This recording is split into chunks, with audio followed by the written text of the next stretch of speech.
What is going on, YouTube people? Neo Cards and Comics here to talk a little NBA basketball, some playoff winners and losers so far. Just a little bit more of a deeper dive than what we did in this Sunday morning video. Like, comment, subscribe, all the YouTube jazz. Market movers links if you want your own charts and graphs. $1 free or $1 trial for the first 30 days. All that stuff. We should bless, though. We trash Panini this week. We should also thank them. Because all the products are super delayed, I am not on here looking at, and now he's really good. He's a fun player to watch.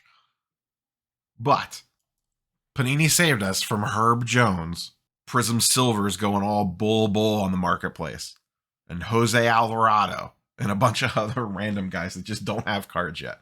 All jokes aside, the Pelican series is a lot of fun. I actually kind of hope that they win that series. So we're beginning to see a clearer picture now. Things are starting to settle out. The Celtics finished their sweep.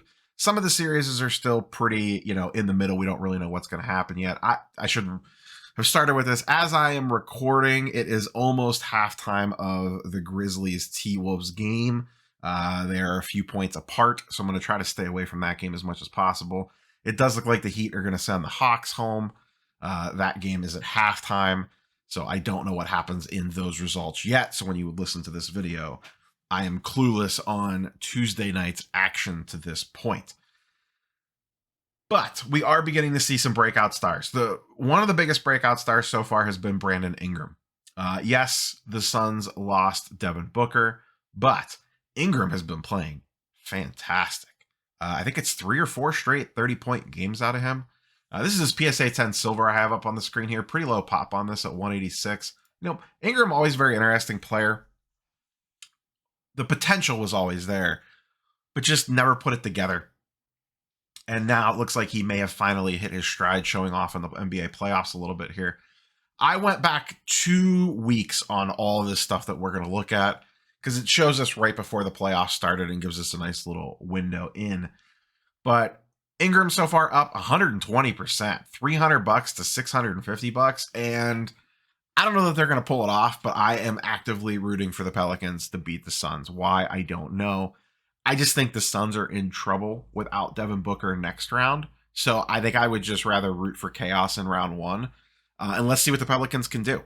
Let's have a little bit of fun, little feistiness, and see what happens. Imagine if Zion was around right now and actually playing. Hoo boy. If he was playing in the playoffs. But this Pelicans team looks a lot of fun. It looks a lot of fun. They got a lot of good young guys on there, anchored by CJ and Brandon Ingram.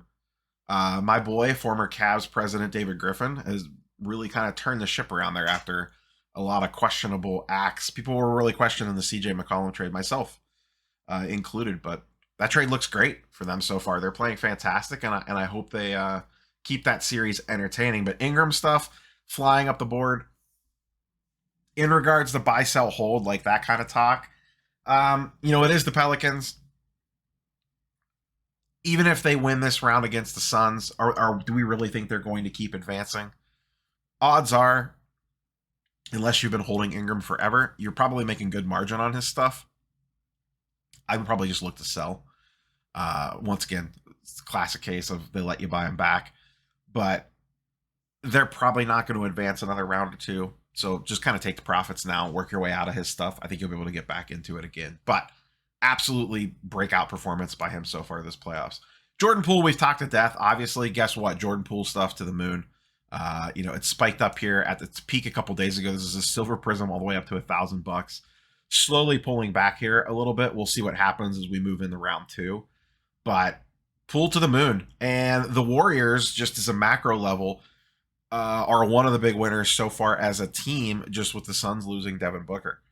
Really kind of opens the doorway for the Warriors to continue to kind of plunge deeper into the playoffs. And if they could stay healthy, they're probably the favorite in the West right now with Booker's injury. And that hamstring's no joke. So, also moving up, once again, we kind of talked about him on Sunday as well. Not going to spend a ton of time here. Jalen Brunson, also flying up the board and also increasing his checkbook by the day. Because this dude is about to get paid.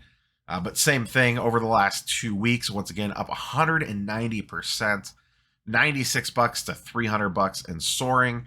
And the Mavs look pretty good. Luka's back, and that increases their chances. They're kind of another big winner of the Suns falling apart. You know, with them looking questionable at best, it really opens the door up for them to potentially maybe go a little bit farther than what we thought. And if Luka could get to a Western Conference final or something crazy like that, with Jalen Brunson alongside him, it's kind of, you know, those two guys carrying the load there. We'll see what happens. Luka's stuff hasn't really moved that much. I did not pull charts and graphs for him. He got a little dinged by the fact that he had the injury, kind of sucked the wind out of his sails a little bit. I'll be curious to see what his stuff looks like heading into the next round, as he continues to look healthy and stays on the court. He had a really nice game the other night. But, you know, Luka's going to Luka. Jason Tatum, just a check-in. His stuff has leveled. It's still up quite a bit from right when the playoffs first started, but it's basically stayed essentially flat during that first round series. Overall, it's up 30%, but like I said, a lot of that bump happened right at the very beginning here. They, in my opinion, are one of the big winners of round one if we're talking at a macro level. One, they swept, so they're going to get to kind of lay around and chill for a little bit. As of just a little bit before recording this video, we don't know what's going on with Jimmy Butler's knee. This could just be a, hey, we don't really need you to finish off the Hawks. Go get some rest. The 76ers are having their issues. You know, Embiid has this thumb injury. It does not sound great. The Raptors forced a game 6. I've seen crazier things happen. I think the 76ers maybe get it done, but it has now opened them up for some potential issues. And the Bucks don't have Chris Middleton, so it didn't hurt him against the Bulls, but it could cause some problems in a more competitive matchup where you need someone like that, especially the way the Celtics have been playing defense. So things get a little interesting in the East. I think the Celtics are one of the big winners. I would have included the Heat until this Butler thing. Maybe it's nothing. It could just be a maintenance day. They were pretty vague about it, at least from what I've seen, and maybe something new has come out since. But that they could have been a big winner macro-wise.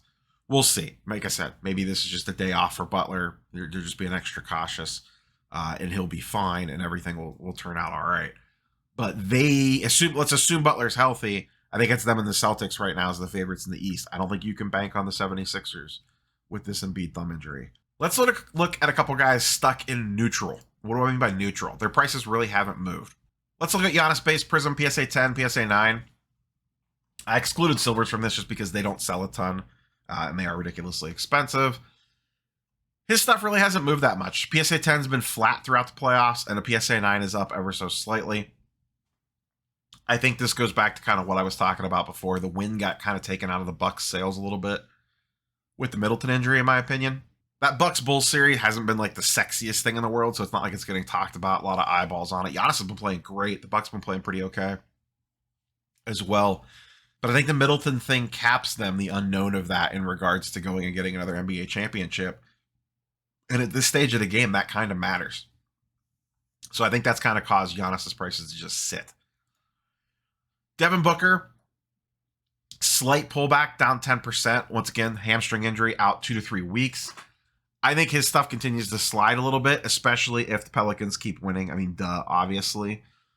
But I don't know that I would mess with his stuff. I worry about him rushing back, and I worry about them, if they get through the Pelicans, having a rough time next round without him and potentially getting bounced there. So I don't think Booker is anything that I want to be looking at here. And I can see his stuff continuing to slide backwards at a slow rate, just kind of depending on what the Suns do overall. Once again, this one's a little bit weird because that series is tied up 2-2. But his stuff really hasn't been moving that much one way or the other. Let's transition into guys that have kind of not done so hot. KD. His stuff has not dipped yet price-wise, but I have a feeling his prices could get hammered over the next couple of weeks. I have his base Chrome up here, PSA 10, PSA 9. Currently, his base PSA 10 is at $2,100. PSA 9 is only at $483. Glad I never got into one of those, even though I talked about it all the time. KD obviously just got swept. The Celtics are a really, really good team, but having listened to a bunch of podcasts and just general national media today, the KD narrative is not great right now in regards to, oh, can he lead a team? The bus driver stuff, this, that, and the other thing. Just the KD narrative is not great, and I have a feeling that's going to impact his card prices. I am very interested to see how big of a hit his base chromes take. Could be a good, interesting buying opportunity on his stuff in the middle of the summer if you truly think that Nets team can turn it around, get Ben Simmons on track as a long con play for next year. It's one I'll be watching, but I've been watching this card forever, and every time I just getting close to pulling the trigger on one, I think it's probably going to keep going lower, and it does. At some point in time, it's going to hit the bottom. I just don't know when. It hasn't moved yet. Maybe I'll be wrong on this one, but just judging by Narrative Street, I have a feeling that this one's going to pull back and dip ever so slightly. Next up, Donovan Mitchell, PSA 10 Optic Hollow, PSA 10 Silver Prism. Both down. Silver taking a little bit of a harder hit, but the Optic Hollow hasn't sold for a few days, so that's most likely why. Silver Prism down 20%, Hollow down 5%. He's hurt again. Jazz are toast, in my opinion. Something's going to happen with that team in the offseason. Either Gobert's gone, Mitchell's gone, they're both gone. No way both of them are back this year. It's going to be a big transition year for the Jazz. What happens, I don't know. If Mitchell gets traded, depending on where he would go, I could see him getting a pretty big price bump. Or if they bring someone in, maybe he gets a little bit of a price bump. I just really don't know what to do with him. I think he's extremely talented. He just needs to get off that team, in all honesty. And I think he tries to force his way off there in this offseason. Whether the Jazz do that or not, I don't know, but something has to give there. Depending on how cheap his stuff got, he's one that I would potentially look to buy. He has burned me before, though, and I wouldn't be surprised if he burns me again. But I have a feeling his stuff is going to take a little bit of a dive here as we move throughout the early parts of his offseason. But specifically as the playoffs roll on and he's sitting at home watching. They have another game to go, so we'll see what happens there. But I'd be shocked if he plays at this point. We'll see. But Mitchell, super, super talented player. Just for whatever reason, seems to be snake bit with the Jazz. Good old Trae Young. Once again, we'll see what happens. That game is still ongoing, but I'm going to assume they are most likely going home. We've kind of seen the best of Trae Young and the worst of Trae Young all in this NBA playoffs. Against the Cavs and in the other play-in game, he looked amazing. Against the Heat, they exposed him as, not being a very great defensive player and kind of running some certain defensive sets that kind of limited his ability to really get going. But that's kind of what the Heat do. His stuff has been dipping as that series has worn on. Optic PSA 10 Hollow down 14%, Silver Prism down 6%, 700 and 400 bucks there. I always say this Optic Hollow is a steal of a deal. Full disclosure, I own one, but extremely low population on that and a very tough grade compared to if you look at the other 18 Optic Hollows. His stuff is probably going to continue to take a pretty big hit. Once again, Narrative Street on him right now, not great. Another team I could potentially really see shaking things up this offseason. Last but not least, quick check-in on the Joker. His PSA 10 Silver Prism down 13%, 2,800 bucks down to 2,400 bucks. Another one I could see this continuing this slide. They are clearly getting bounced. The interesting angle here on the Nuggets, just in general, is the other guys. And I have not looked at their prices, full disclosure. But is there interesting plays to be made on Jamal Murray and Michael Porter Jr. and along with the Joker, assuming that they all come back next season full strength, ready to hit the ground running? I think a lot of people have forgotten that Jamal Murray and MPJ even exist. Justifiably so in MPJ's case. Very, very high risk there. But a hobby darling, if he could come out hot next year, potentially could be a quick spike in his stuff. But long off season, we'll see what happens. So we'll cut it off there. See how this rest of the NBA playoffs go. Just kind of wanted to pop in here and kind of do a mid-playoff update. We'll see how the rest of round one plays out. I'm going to go watch the second half of this Grizz T-Wolves game. We will catch you guys and girls on the next one. Peace.